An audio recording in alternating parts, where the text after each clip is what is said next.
right. I say we get started because I got a lot of power in the room here and I want to get it going. And I would love to introduce our chair for 2020. He brought all of 2020 to us. He was the one responsible for all of it. His name is Ryan Griffin. He is a lawyer with Johnson & Pope, a partner there. He also is a serial entrepreneur with some of the best brands in downtown, known for the craft cocktails that win all the awards every year, from the Mandarin Hide to Trophy Fish. Let me introduce to you my friend and partner, Ryan Griffin. Ryan? Thank you, Chris. Thank you very much for that opening. Welcome, everyone. It's great to see all the friendly faces and familiar faces here on Zoom in this virtual world we're living in. Anyway, I just wanted to say thank you for attending the chamber conversation. And I don't know if you're maybe on mute, if you could mute yourself. The conversation on university leadership presented by Bank of America. I'd like to thank all of our speakers for giving their time here today and being a part of this important community discussion and panel.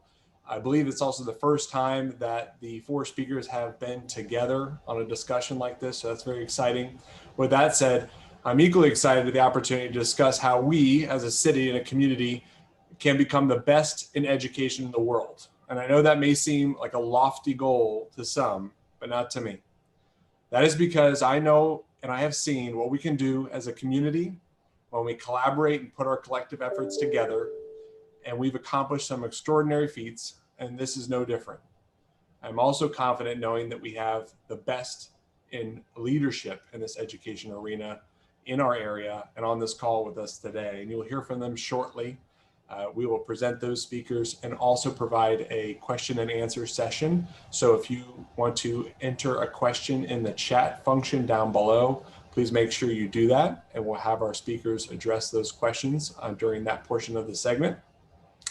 I'd also like to acknowledge Senator Brandes, who will be joining us in a moment, for inspiring me and this chamber to think big about education.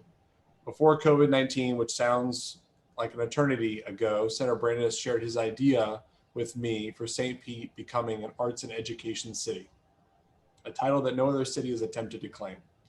I believe that we are already the best arts city in the world. And why then shall we not also stake the claim as education? And I think a lot of those have great synergies and crossover. As a business owner, as the chair of the Chamber of Commerce, as the former chair of Grow Smarter, our equitable economic development strategy for the city of St. Pete, and as a member of the EDC, I know what an integral role that education plays in our entire economic development ecosystem. And it is the common need, the common initiative that traverses all the organizations that I just named to you, along with many others. It is probably the most important variable and the foundation for all the issues related to equity, wealth, health, workforce development, talent attraction, attracting companies to relocate here, to expand here, and to start here in St. Pete. I get so excited thinking about the opportunities and the possibilities that we could have and what would result from us coming together as a community and getting behind this idea. And I look forward to us talking about it here today. Before we go any farther, I did want to point out, if you've been on any of these other chamber calls or meetings, you know that our COVID-19 numbers are of extreme importance to us. As getting a handle on this pandemic is so important to us as a community and also to our businesses. And with that said, I'd like to turn it over to our president and the CEO of the Chamber of Commerce, Chris Steinacher, to go over our COVID-19 dashboard. Chris, are you there? Thank you. Thank you, Ryan. Well done, everybody. Again, I'm Chris Steinacher, President and CEO of the St. Petersburg Area Chamber of Commerce. Thank you for coming out and being part of something pretty special today. We're on the leading edge, and you are on the leading edge now. But as we have spent the last 9 months in this relieve, reopen, recover, reimagine effort, we still have people that still need relief. There are still people hurting and not open in our community. There are still people reopening at lower levels than they ever expected. We still have most of our community that has not recovered and is back to pre-COVID demands, and their employees are still not at full capacity. But we're also in that mode of reimagining, and that's what we're going to be doing today, is what can we learn from all this and what don't we ever want to go back to? And that's what the St. Pete Chamber has been working on these last 9 months. We share these numbers with you because they're important to our commerce. We want to keep our businesses open. Let's be really clear about that. The other thing I want to be really clear is I don't want just 40% of a market to come back. I want 100% of the market to come back. The only way we're going to build more, make the pie bigger for all of our businesses is if St. Pete is perceived as a very safe place to go. We get a lot of visitors in town and we've got a lot of new residents here. If they feel like we are not a safe community, they aren't going to come out and play with our businesses. They'll shop on Amazon. And I love the convenience of Amazon, but they don't put money in our resources. They don't pay for our schools. They don't pay for our roads. So that's why we want to make sure this is focused. You have our scorecard in front of you. Red means bad, green means good. What you see in front of you is we try to look at two of the gates here. We're looking at our weekly percent positive. Right now we're over 6%. The mayor and I and the county administrator agree that at 5%, we're in harm's way. You hear other cities like New York, they're closing down their schools at 3%. We're at 6.69, and our average daily new cases continue to rise.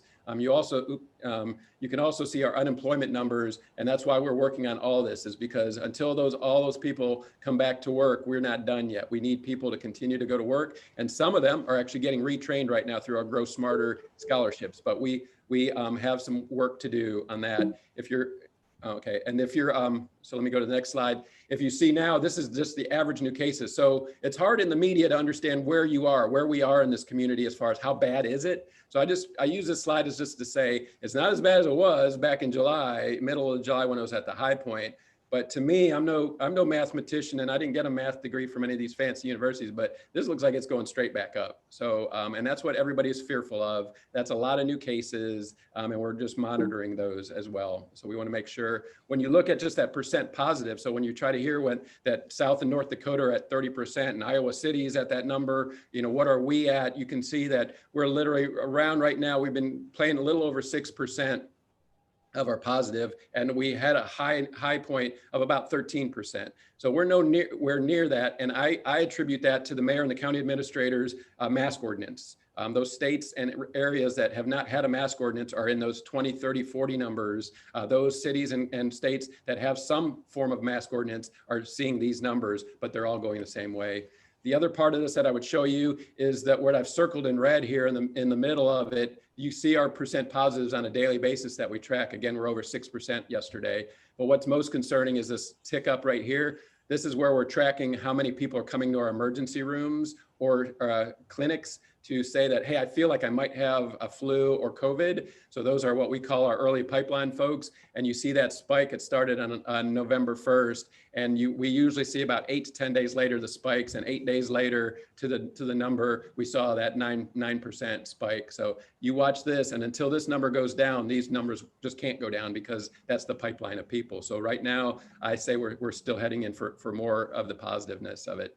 Now, the final gate that we go through is just, can our hospitals, those award-winning, beautiful, wonderful hospitals that we have in our community, can they take care of us or our family or our employees if we get sick? That's going to be the real bellwether. If you see these numbers go down, we may have to restrict our economy to get people safe again. Right now, we're blessed though. We're getting our hospitals have learned a lot how to care for people quicker and how to get people in and out, hopefully, through this process. You see the numbers where they're at right now. We are concerned at any time ICU beds go under 25%, but we have seen it as low as 16%. During that other peak. And so I feel like we're still in good shape to take care of everybody. But the whole notion is this, guys, we've got to continue to enforce this notion of having our employees lead the way with wearing masks. So the customers will continue to do that so we can at least keep our businesses open. The threat of closing them is going to be too hard for us. And so we always say, just wear the flocking mask. All right. So Ryan, back to you. Thank you, Chris. We got to keep our guard up on this matter. And if we're going to go where we want to go on this discussion today regarding education, as you'll see, I believe it's going to be related to collaboration and collaboration with the business community. And therefore, we need the strongest business community that we can be. And in order to do that, we got to get a hold of this pandemic and got to get on top of it so that our businesses are flourishing, so that we can provide our resources and our abilities to this community effort of education. So that's something that we just can't lose sight of.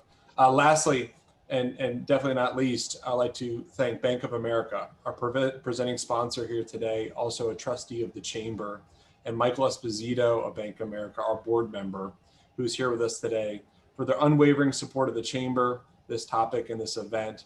I believe this event is a starting point for very big things. and Bank of America made this possible. Thank you, Michael. I applaud you here for your support. Do you have any words you'd like to say, Michael? Yeah, thanks so much, Ryan. Appreciate that. And we just want to welcome everybody to our conversation today with the leaders of the colleges and universities located in our great city. As you had mentioned, both Ryan and Chris had mentioned, this vision of making St. Pete kind of the best city for arts and education.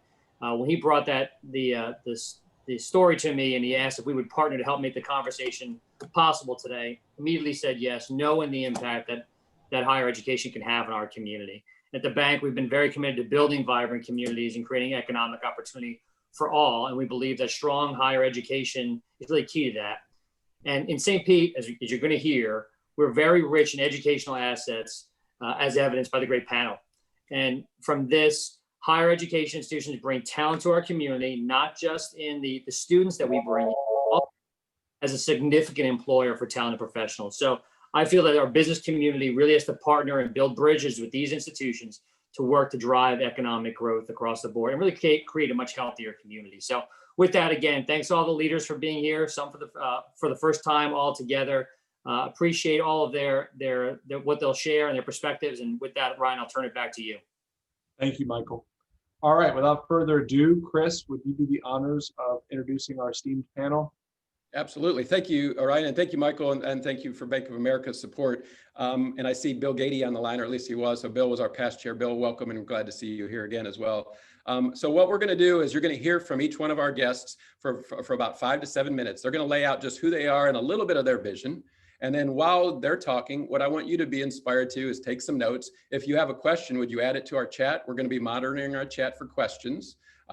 We'll have some time for a Q&A. Ryan, I would ask you to stand ready to moderate the Q&A for us, and I'll manage our speakers. And so we're going to have those. So I'd ask it. We'll let them have their presentations, and then we'll go through all of them before we ask any questions, because I want to just make sure we get everybody in and the full message. Because once you hear what everyone's up to, you're going to be like, yeah, why didn't we do this last week? Because we got some work to do. So it's going to be a lot of fun. So I'm going to start with Dean Alexandre. And as you know, when I present, I rarely know what I'm going to say, and I rarely read what I'm going to say, but I need to read this because I was blown away. The 4 universities that we have represented here are just, the pedigree is so beautiful. So let me read about Dean Alexandre. She is joined Stetson at College of Law in 2019. She comes from the University of Mississippi, where she spent much of her time working on economic independence and social justice for the small farmers and the poor populations, including launching the Race and Sustainability Conference at the University of Mississippi. She has received Fulbright and Watson fellowships, just like most of you on this call, or maybe not. And she's also written a textbook called The New Frontiers of Civil Rights Litigation. Interestingly enough, she has been named Ebony Magazine's top 100 influential African Americans of 2013, and one of 50 most influential minority law professors of 50 years or younger by Lawyers of Color magazine. And finally, Dr. Dean Alexandre is the first Black valedictorian of Colgate University and earned her Juris Doctorate, from, like most of you, from Harvard Law School. Dean, please welcome to St. Pete and say a few words. This is the kindest thing I've heard said about Harvard since, for a long time. So, yay. So I'm so thankful to be here, and I'm eager to hear from this esteemed panel and my colleagues, because I do think we're in a special moment. Huge thanks to the Chamber, to Bank of America, and to Senator Brandeis. All of that support and that innovation, that is pivotal. You have said in our conversation today, the thing that brought me here, the thing that drives me every day, which is for us to be known as the best in education. I truly believe that about Stetson. That's why I'm here. For those of us who teach, we know the only way we do this, and the only reason we do this, is because we are educators and we want to make education accessible, particularly to those communities that have no access to them. And this is in that framework that I'm making my comments today. You may know of Stetson as being the leader in advocacy. We are #1 for 22 years out of 26. We don't take that lightly. We are #2 in legal writing. This year, I started my tenure with charging our law school and our community to imagine us forging our path in the business community and become known in Tampa Bay for training the business leaders that we do, for serving the community, and for reaching top recognition in the national and global landscape. Those were our goals. And then COVID-19 happened. So I want to talk to you about how we pivoted, right? How were we able to pivot in that moment and whether or not those goals are still there. We pivoted in a few ways: in admissions, in the delivery of instruction, in recruitment, in bar passage, and not least in our understanding of social justice. We pivoted in admissions, as my colleagues will share, I'm sure, by just staying close to the team.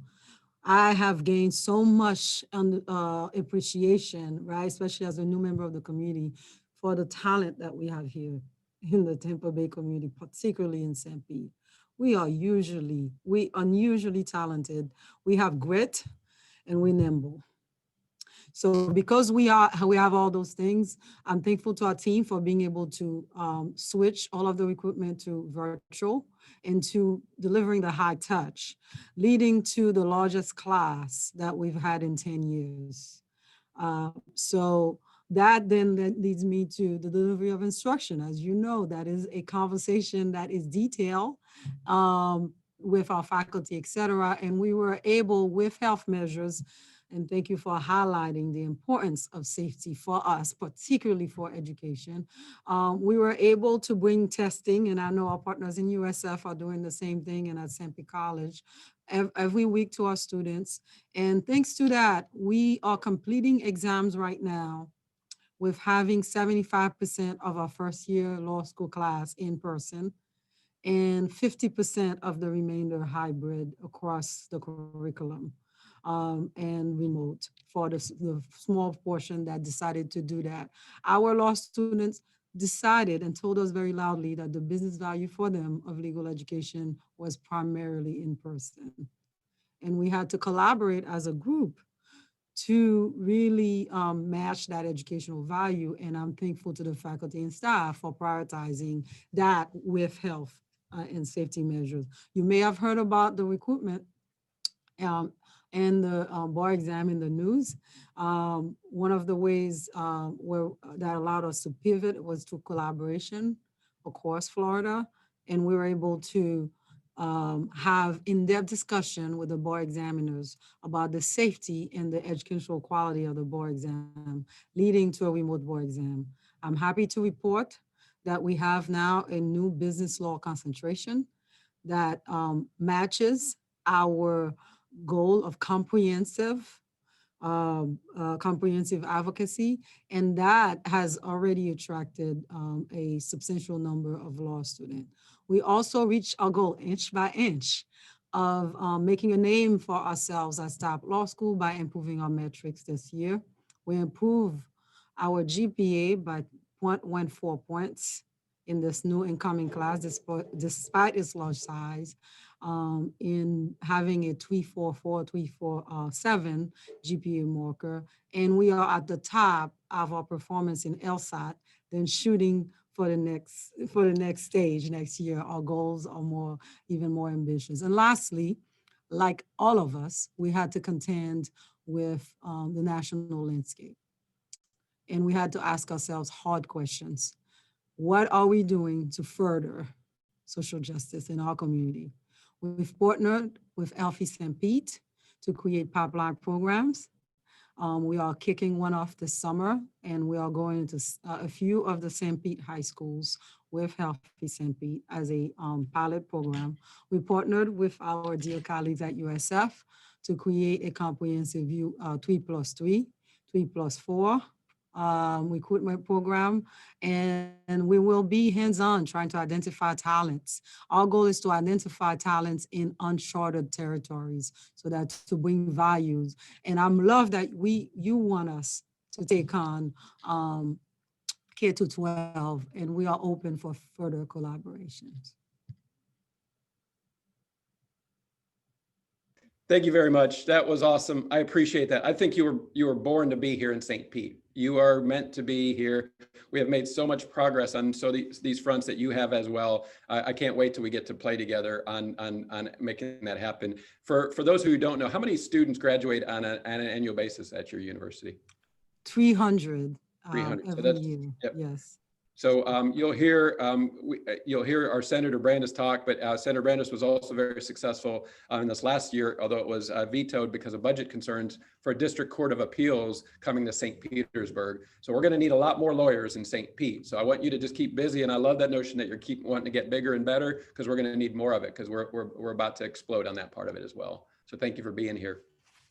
All right, next up is from Eckerd College, Dr. Damián Fernández. Dr. Damián Fernández is the 5th president of Eckerd College.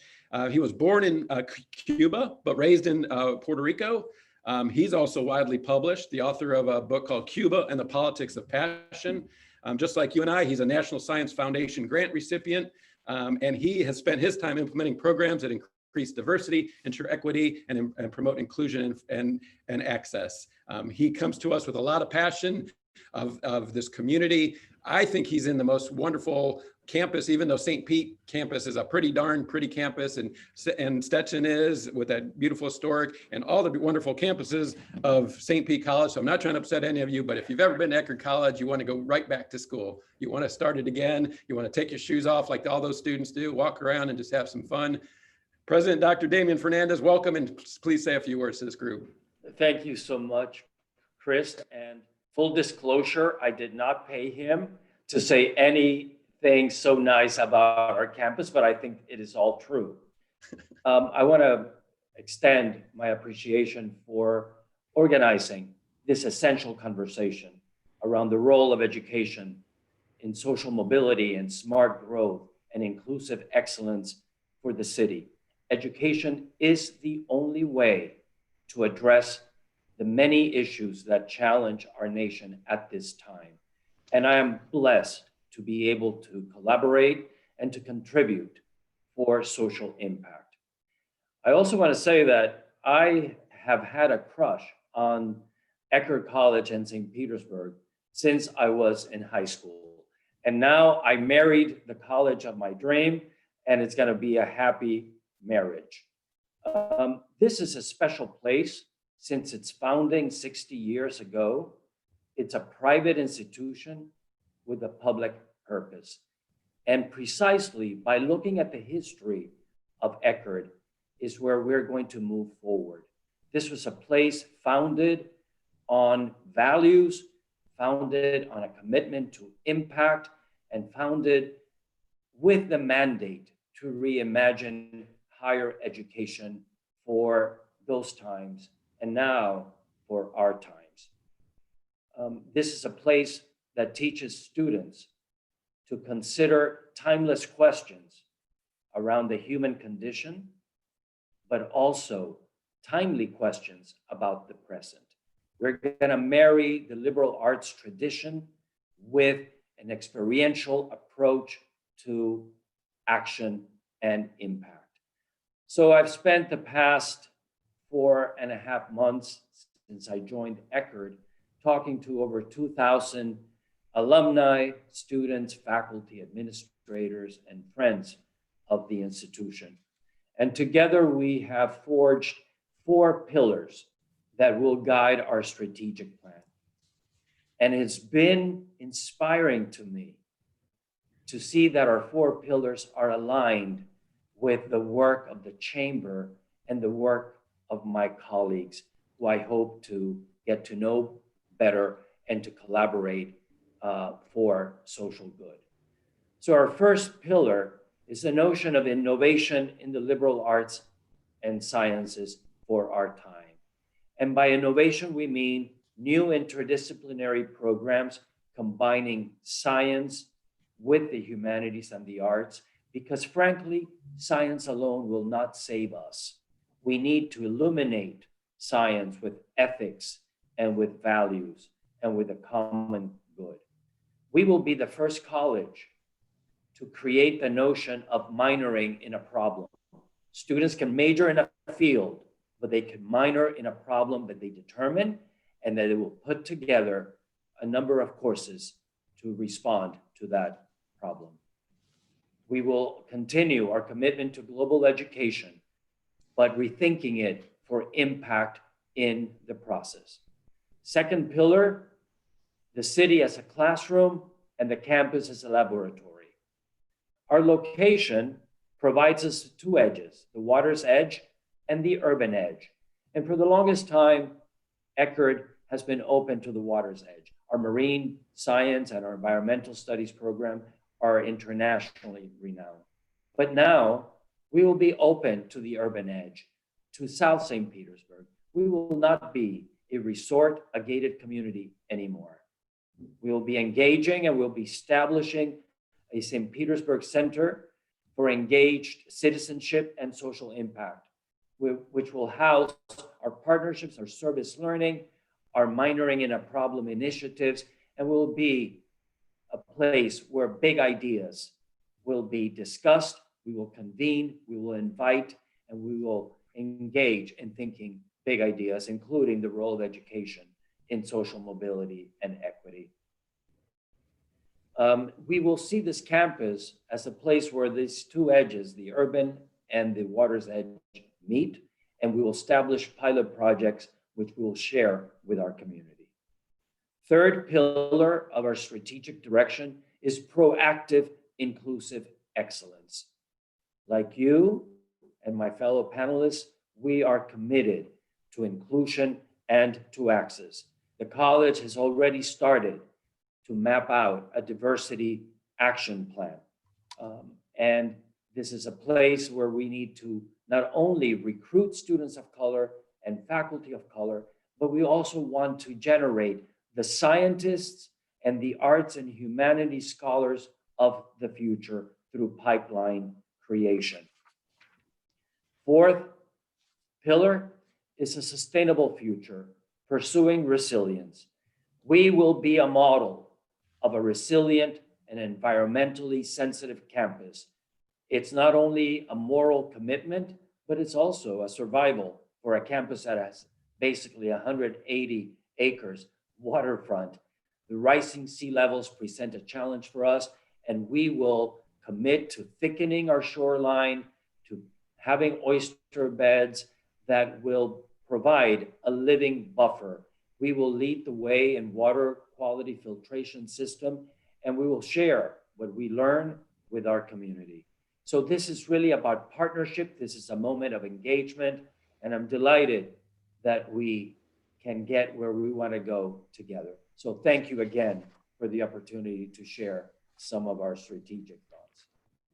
Dr. Fernández, thank you very much. I wrote a lot of notes, and I know Ryan will probably get back to it because there's a lot of there. I saw a lot of nodding of some pretty neat innovations. And if you're going to minor in problems, I got a whole box of them that I can give you right away. So can't wait to meet your students, and we're gonna take care of that for you. You will be so busy that your students will stick around for maybe an extra year. I don't know if that's good or bad, but it's what I would like to have done. All right, so we're going to keep moving on. I'm going to introduce Dr. Stephen Currall. Dr. Currall joined us July 1st of last year. He's the 7th president of USF. He has ushered in the first year of this new era for USF with consolidation. He's really working hard to really understand how to unify the community. He did not create the decision to consolidate, but he is managing it. He put a proposal together with Chancellor Tadlock to respond to the Senator Brandis. He's done everything he can to make sure that our university system is whole and that our community is seen. So this conversation is not about what you read in the headlines today. This is a conversation about what we are going to create the headlines to be tomorrow. This first headline is we're very historic right now. When we write the history of how did St. Pete become the arts and education city in the world, you're going to say, well, I was in the room. I saw it happen that day. And so I want to introduce to you my new good friend, our partner in this, Dr. Stephen Currall. Doctor? Well, thank you, Chris. And again, delighted to be with all of you today. And it's exciting for me to be able to say a little bit about the University of South Florida and our work in St. Petersburg. We're, as Chris was just saying a moment ago, we are now a consolidated university. So that means that we are a single accredited unit by our national accrediting organization that pulls together the Tampa campus, the St. Petersburg campus, and the Sarasota Manatee campus. And we're seeing just so many opportunities for collaboration across those three campuses. So now our students in St. Pete will have access to educational experiences in Tampa and Sarasota Manatee and vice versa. Our faculty are continuing to benefit from the permeable boundaries across the three campuses in carrying out interdisciplinary research. And so we're seeing a lot of benefits from that as well. USF is a unique institution in that it is it's focused on the convergence of academic excellence and opportunity. So in many cases, many universities emphasize either academic excellence or opportunity and access. And the great thing about USF is that we are committed to both. And so we are very focused on academic excellence in terms of the research output that we produce at the university. We're doing about a little over $400 million a year in externally funded research. We're very committed to the quality of our students and giving them access for success in a research-oriented university. And at the same time, we have this fundamental commitment to opportunity, especially for our students, for faculty and staff too, but also for our students. And so we're very, very proud of our students. Our undergraduates are comprised of 40% Pell Grant eligible students. That's 40. That is an extraordinarily high number for any higher education institution. And at the same time, they are also high academically achieving students. So the average ACT score this past year was a 29, which is about the 88th percentile on the score. So we have this fascinating combination and juxtaposition of this commitment to academic excellence and to upward economic mobility, people from modest socioeconomic backgrounds. We have amazing racial diversity and inclusion and international students, thousands of international students. So we're this amazing melting pot, and it's an exciting time to be here.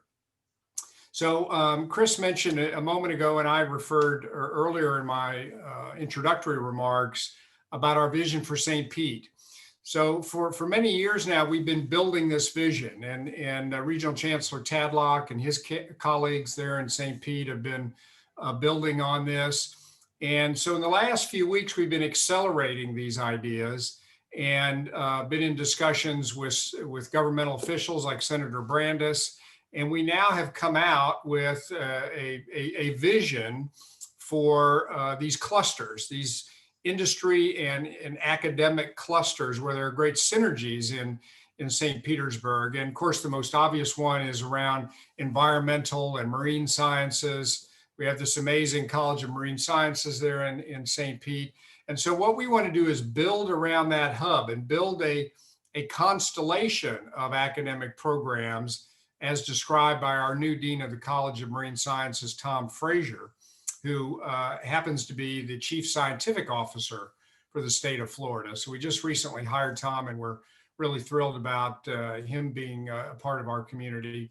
So we're building this constellation around environmental sciences, marine sciences. You know, we have these other institutions right there in St. Pete, such as the National Oceanographic and Atmospheric Administration, the U.S. Geological Survey. So, Dr. Williams used this term earlier in her remarks about an ecosystem. So we have this ecosystem right there in St. Pete around environmental and marine sciences. And what we want to do is build on that and capitalize on that. We have ideas about deepening our commitment to STEM education in St. Pete in a way that's aligned with environmental and marine sciences. And also, we're very excited about the strengths in the St. Pete area around finance, risk management, and insurance. So we've already made commitments. The Mumaw College of Business has already made commitments in working with the Tiedemann School of Business and Finance there in St. Pete. So we're actually already doing that. That's not really a new concept, but it was part of our consolidation efforts. And then there's the visual and performing arts community. So we have this great new dean of the College of Arts named Chris Garvin. So Chris is already engaging with St. Pete and the Dali and the James Museum. And at my suggestion, he's already meeting with Hank Hine and other leaders there in St. Pete. And so Chris is a very forward-thinking dean as well, and we'll be building our collaboration, our academic collaboration between University of South Florida and those art institutions there in St. Pete. So it's a vision we're so excited about. It's kind of blindingly obvious that there are so many opportunities and such a great quality of life there in St. Petersburg that we're eager to build on those. And we're looking forward to collaborating with the business community in an even deeper way at the chamber and all of our other colleagues in institutions of higher education. So we're very excited about the future, Chris, and feel like we're just kind of getting started in even more meaningful partnerships and collaborations.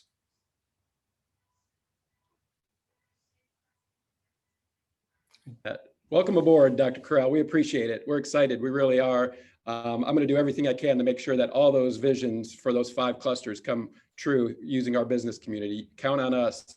And Martin, I know you're on the phone. Count on us to be part of it. We understand the value that your institution brings. I'm also being very nice to you because my son is trying to graduate out of university, and I might have to call you just if there's any nudging you can provide. So I'm sure he'll graduate with honors. Boy, I just want him to graduate, but that we'll talk about it. So thank you very much for being here. All right, I'm going to let Dr. Williams wrap this up for us from our university perspective. I don't know how much of an introduction I need to provide for Dr. Williams. I just get excited to see her because she's got that energy you want to be around. She's been at St. Pete College for 34 years, and I don't know how that makes any sense because she had to start when she was 10 years old. But she's done so much for this community. But she's also been recognized with International Leadership Award, for Johnny Roach International Leadership Award. And most importantly, here locally, she was named the Tampa Bay Business Journal's Businesswoman of the Year. So here's an educator being named Businesswoman of the Year. So that's why we believe at the Chamber of Commerce that education is business. But Dr. Williams brings this vision to our community that we all want to be part of. And while she has a scope for the entire Pinellas County and area, she's certainly helping us tremendously in St. Pete. Dr. Williams, please, the floor is yours. Thank you so much, Chris, and esteemed colleagues. You know, as a native St. Petersburg girl, born and raised, lived here all my life, I think I'm becoming a dinosaur. It's probably not too many of us around. I've had the opportunity of seeing all of these institutions grow. Dr. Fernández, I used to party at Eckerd College. So you guys opened up for us to come and hang out. Steve, I am an alum. I got my master's degree from USF. And then Michèle, we have had good relationships with our faculty. We get many of our adjuncts from Stetson.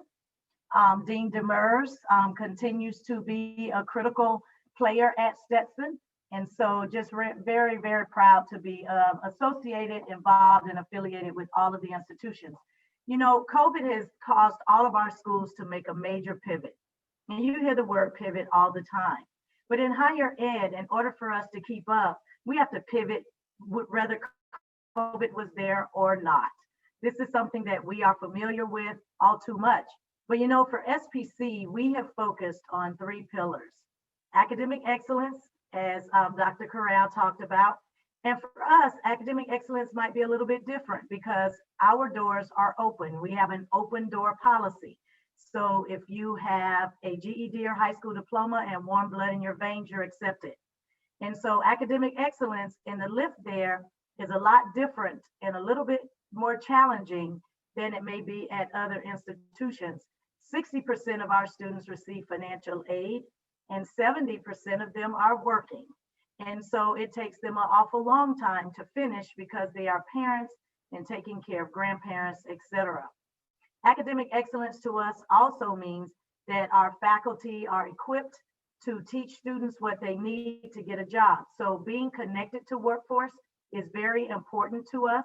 We want to make sure that we're at the table when you are putting your strategic plans together so we can adjust our curriculum and make sure that our students are being taught the latest and greatest to meet the needs of our workforce. We have 10 career and academic communities, very similar to the clusters that Dr. Currall talks about. We make sure that students select a community and learn about all of the degrees or certificates in that community before they choose a career to make sure this is what they want. Student success is also a part of academic excellence. It's one thing to teach, it's another thing to make sure students are learning. So that's our first cluster. The second is economic mobility. We feel that if a student comes to St. Petersburg College making less than minimum wage, as they shouldn't be, but sometimes we've heard it's happened, when they leave, they should get a job making more. SPC is the #1 state college for high wages in the system. Our students are making an average of $51,000 when they leave. That is something we're very proud of and we've held on to for the last 4 years. So we want to make sure that what our students are learning is definitely critical to the workforce. And we want to make sure that they gain economic mobility, that they move from one pay bracket to the next. That is how we're going to meet the governor's goal of prosperity and getting people back to work, which is a mission of the community colleges. And third is community engagement. We do not want to be a college on the corner in the community. We want to be an institution that people call on. We want to be the convener. We want to be the folks that do civic engagement to make sure that we show our students how to give back to the communities that they work, live, learn, and play in, including our employees as well. We know that this work to help students who work full-time, who have children, who receive financial aid, who may be underpaid, they're going to need a lot more than a great instructor in the class. We need our great instructors. They do well. Engagement is also important on and off the campus. But now that COVID has happened, we've started digging a lot more into how can all of our colleges work together and help people on and off ramp to sort of level up on their work and what they can do. Because to me, if a student starts at Eckerd College and they receive their bachelor's degree, they should be able to easily move on to USF or to Stetson and get what they need. If they already have their law degree in Stetson and SPC is offering a continuing education unit, there should be a pathway for individuals to on and off ramps. And what's happening not only in our loving city of St. Petersburg, but people don't know how to navigate. They don't know how to do the work. If we cannot build a strong educational ecosystem where we come together and align and work as partners, we're not going to be able to increase educational attainment. We're not going to be able to eliminate achievement gaps. We're not going to be able to help people have better jobs and improve their family lives. We're not going to be able to reduce poverty and increase economic prosperity. And more than anything, we will not be able to create economic mobility and vitality. And that's what I'm looking forward to.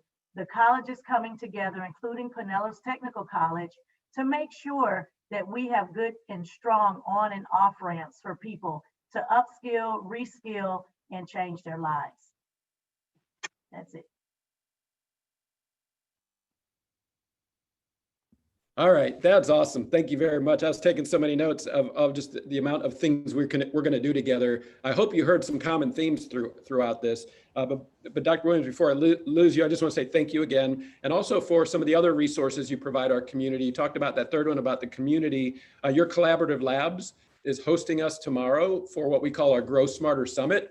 I see our Chancellor, Dr. Griffith, on the line as well, from both our downtown and midtown campuses. She's our chair of Grow Smarter. What she'll ask you to do, and I guarantee she'll probably put it in the chat for you, is to join her at 9 o'clock tomorrow for the Grow Smarter Summit, where we will be talking more about setting this goal of education. We are setting goals for how we're going to create jobs, how we're going to make sure we stay affordable, how we keep that funky, cool St. Pete, and we're going to do it for education as well. So Dr. Griffith is leading that for us tomorrow, and that's part of our St. Pete College effort as well. So thank you guys for being here and being part of it. That's my plug for you, Dr. Griffith. Hope that worked for you. It All did. right. Thank you. Absolutely. So I've got 12 minutes left. What I really want to do is ask everybody a question, but I do want to make sure that I give a nod to and ask Senator Fernández to say hello. Senator, I'm going to ask permission to say, can you just give me 2 minutes? So I have 10 minutes of Q&A, but just tell people again that notion of why you think St. Pete can be the education city.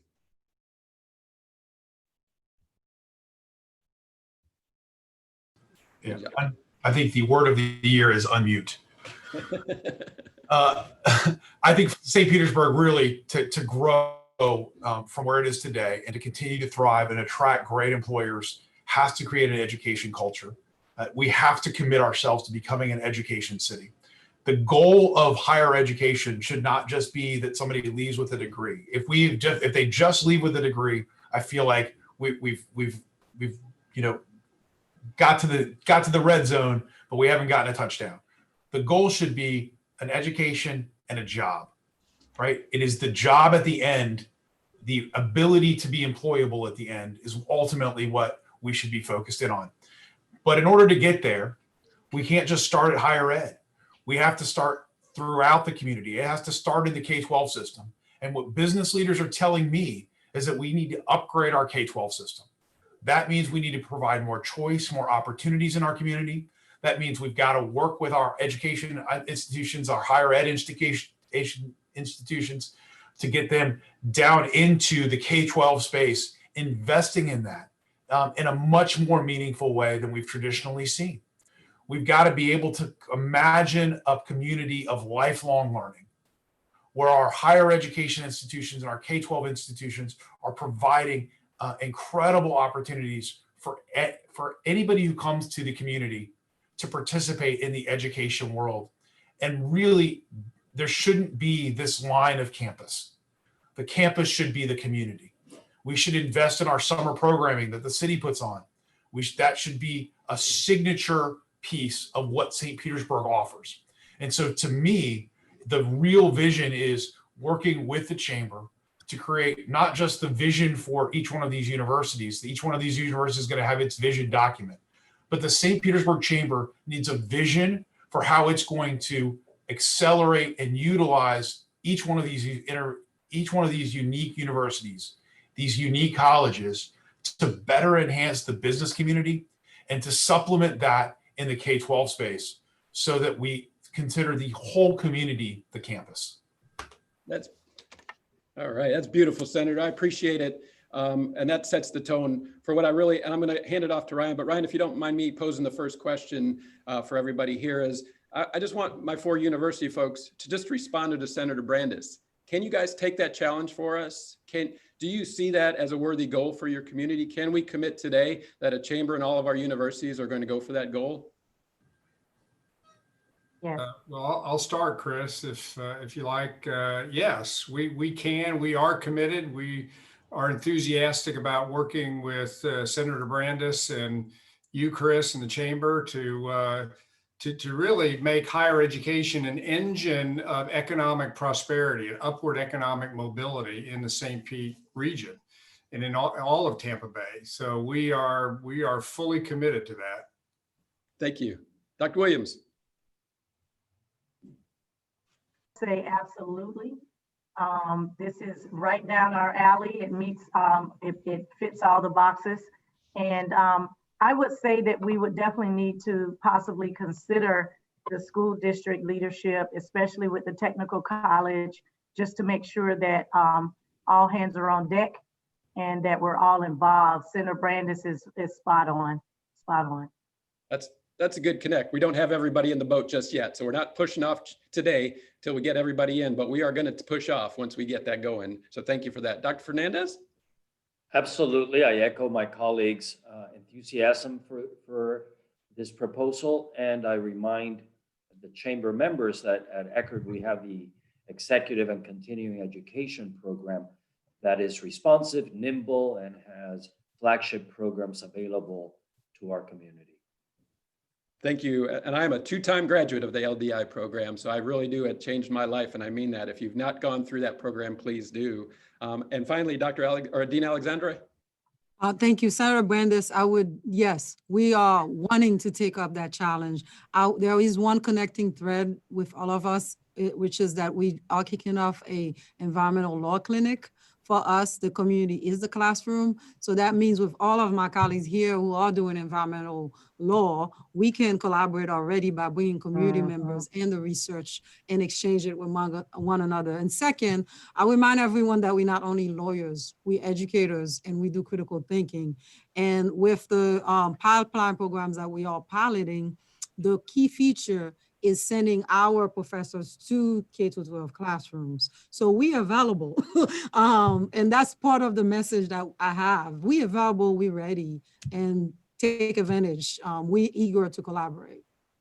That's beautiful. So Senator Brandis, I just got 4 universities to commit to your vision in a Chamber of Commerce with all these members. So I hope you agree now that we're gonna need your help, both from any kind of ideas and influence you have at the state and county and city levels to make sure that we get this done. So I appreciate you leading our charge for us.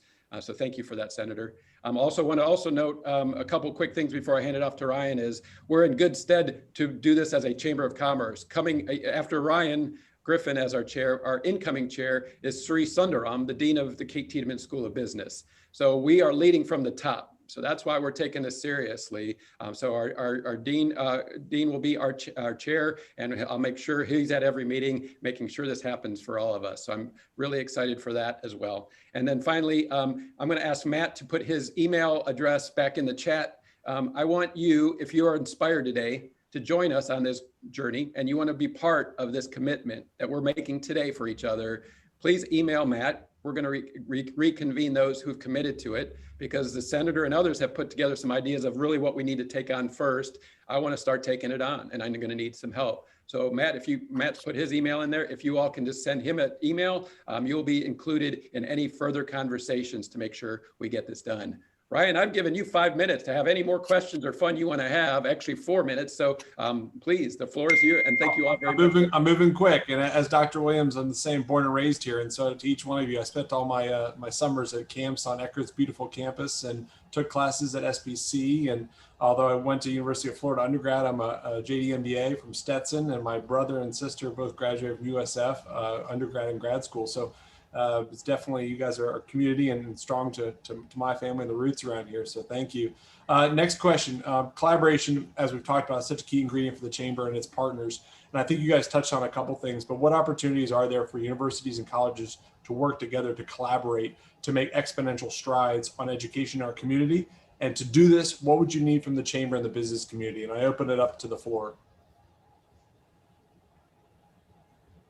Somebody give me a softball of one that we just heard. I heard Dr. Alexandre talking about the environmental one. What other key collaboration do you guys see right now that someone can shout out for us?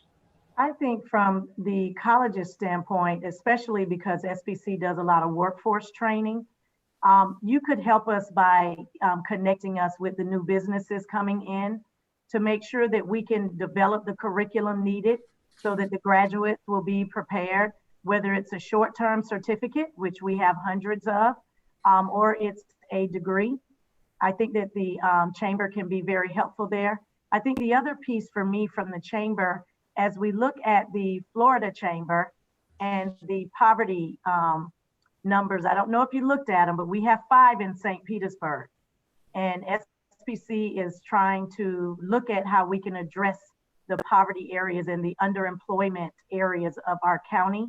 I think that may be something this team might want to look at as we start talking about becoming the #1 arts and education city, so that we don't leave certain zip codes behind. We do have 5 of them right now.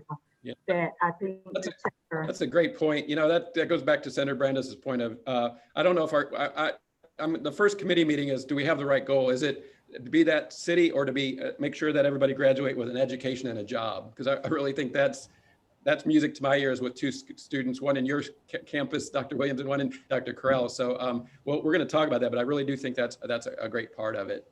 And Ryan, go ahead. Hey, Ryan, one last question I saw in there was from David Vetter from Tech Data. And I'll put Dr. Fernández on the spot. I'm going to paraphrase too. David Vetter, who's on our executive committee and is chief legal counsel for Tech Data, asked a question, and I think it's about just where we're at today in the world. And he asked it, and I'm going to try to find it again, but it comes to me to say, how can our educational institutions assist the community to be able to sort fact from fiction and to build better perspective and ability to understand multiple points of view? So I think he's asking, with all the just craziness of understanding what's real and where to get information and how to respond in an intellectual way, like we all learned how to do first, we're seeing a lot of actions. How do you view that answered? That's such a great question to ask. I don't have an answer that's already prefab for it. What we do at Eckerd, though, is teach critical thinking. We just had a mini workshop for our board of trustees by one of our rhetoric and composition faculty member that dealt with precisely that issue. I can see how she would be able to sponsor something like this for the community, even on Zoom, to analyze and filter the information that is produced by different news outlets. So we could partner in something like that for the community. Great. Thank you. I didn't mean to put you on the spot. I thought your answer was going to be kill Facebook, but that's another answer as well. We'll go with both of those. Ryan, it's time to wrap us up. All right. Well, I'm gonna get everybody out of here on time. I know we got cut short on some of the Q&A, but I did want to say, you know, we heard from Senator Brandes regarding his idea of the arts and education city, and we at the chamber are going to accept that challenge. That's a challenge. We look forward to collaborating on that effort. Chris gave you some information on the chat line on how to get involved. We look for you to join us on this effort and be a part of a committee that we're forming on this. So please make sure you email Matt on that chat in the days to come. I believe that this is the ground floor. I want to thank each of you for being here today and being part of something special. Also, I'd like to thank you for your time and all of our speakers and Bank of America for sponsoring this event. And as Chris mentioned, I'd like you to all tune in tomorrow for Gross Martyrs Virtual Summit. It's at 9 a.m. and we will share other great accomplishments as well as other community initiatives that are underway in our community. So again, at 1 o'clock, getting everyone out on time, I just want to say thank you very much for attending today. Thank you all. Thank you. Thank you. Wonderful event. Happy Thanksgiving. Thanks all. Be safe, everyone. Well,